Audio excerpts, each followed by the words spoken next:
अस्सलाम वालेकुम दोस्तों, सुबह सुबह का टाइम है। बकरों को माशाल्लाह हमने खुराक वगैरह डाल दी है, जिससे बकरे वजन भी करते हैं, कद भी करते हैं और बकरे माशाल्लाह मोटे भी होते हैं। अगर आप भी इस तरह की खुराक तैयार करके अपने बकरों को देना चाहते हैं भाईजान, सबसे पहले आप एक लाइक कर लें। वीडियो पसंद है, ज़्यादा से ज़्यादा वीडियो आपने शेयर करनी है। भाईजान आप पहले खुराक देखें, माशाल्लाह बड़े शौक से आपके सामने बकरे खुराक खा रहे हैं।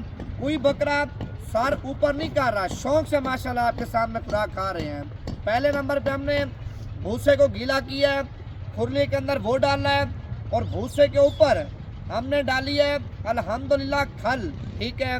फिर खल के ऊपर हमने डाला है वंडा, वंडे के ऊपर फिर हमने डाला है चने का छिलका और फिर हमने थोड़ी सी गंदम डाली है। माशाल्लाह बड़े शौक से खा रहे हैं। खुराक दिखा यार। ये टोटल 10 बकरे हैं। अगर ये 10 बकरे आपको चाहिए, फाइनल कीमत 40 हज़ार के हिसाब से आपको लगा दूंगा। नंबर है 0349 47 45 882।